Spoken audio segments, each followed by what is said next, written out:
Hi, my name is Lisa Pugh. I am the director of the ARC Wisconsin, and I am checking in with the Advocacy Institute regularly in my role in supporting the development of Wisconsin's Equity in the Every Student Succeeds Act, or ESSA state plan, just kind of as a guide to other states and kind of conversation about what you might do in your state. So I haven't checked in a while, but today, which is April 20th, we had another meeting of our Stakeholder Council, and I'm a representative on that council with a lot of other representatives, but my job is really to kind of look out for how the student with disabilities subgroup is treated in this plan. So several states have already submitted a draft plan to the Department of Education after the election and change administration.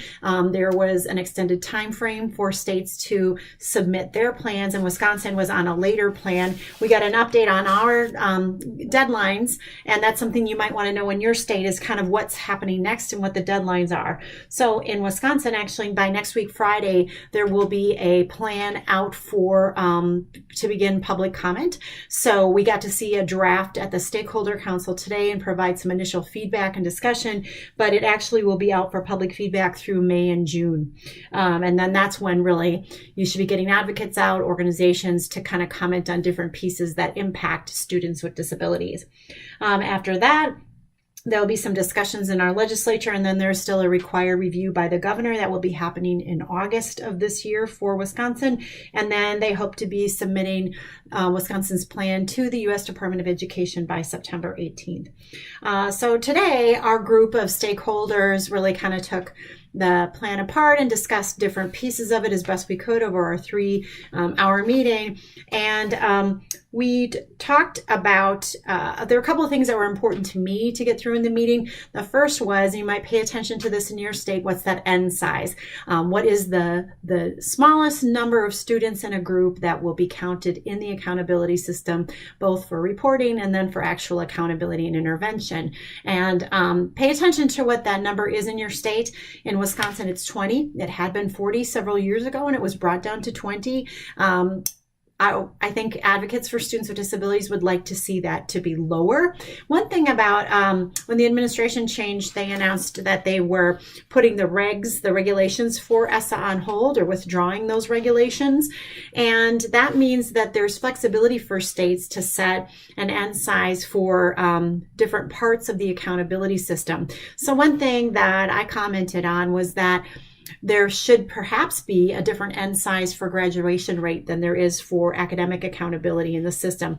And at least for the state to understand how that N size, or that minimum number of students, impacts the number of schools that are or aren't held accountable in the system for that particular piece. So again, look at your N size. What is the size? And then if you can get some more data on how that affects accountability and who's in and who's out, what schools are in, what schools are out, which subgroups are in, what subgroups are out, I think is important. We also talked a little bit about this fifth indicator. So that was something new in ESSA, the school quality or student success indicator. And Wisconsin chose to add just one indicator in this category, and that really isn't the norm. Of the 11 state plans that have been submitted, only 2 of them only had just one indicator. And so Connecticut's, I guess, had 9 indicators in this category.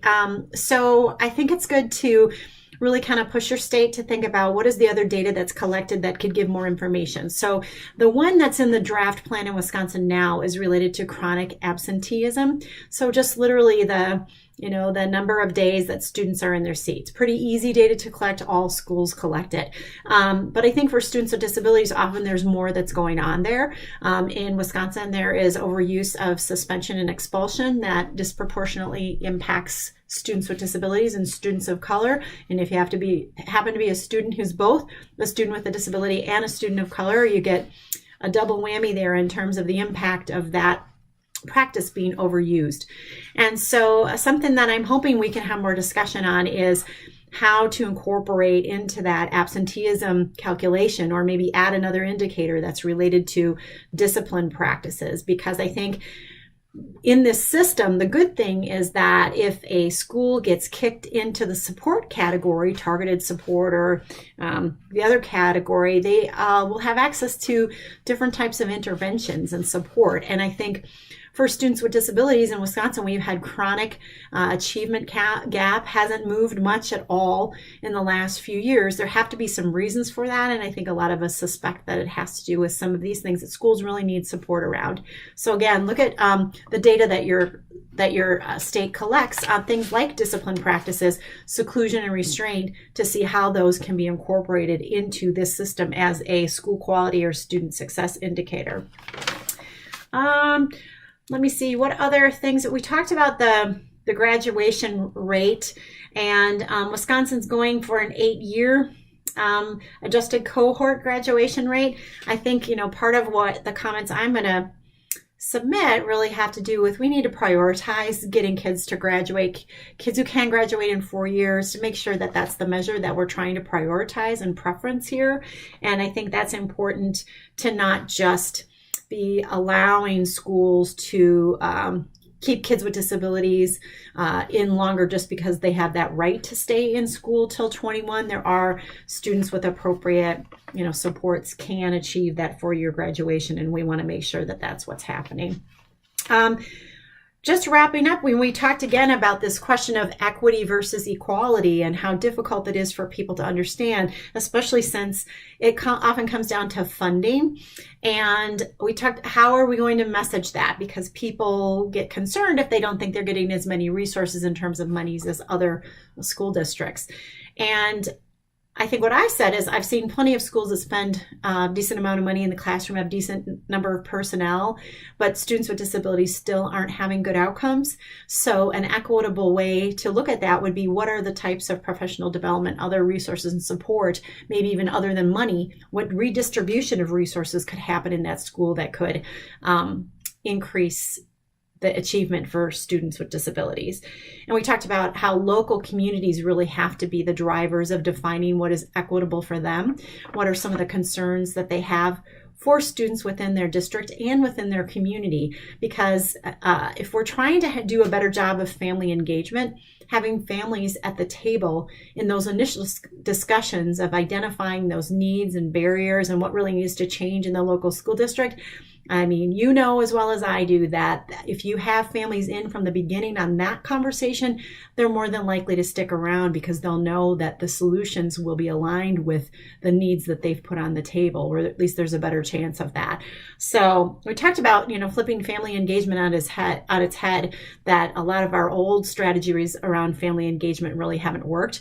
And if we don't want just token representation of the same old people talking about the subgroups that need to be at the table, I don't think we're going to get a different result.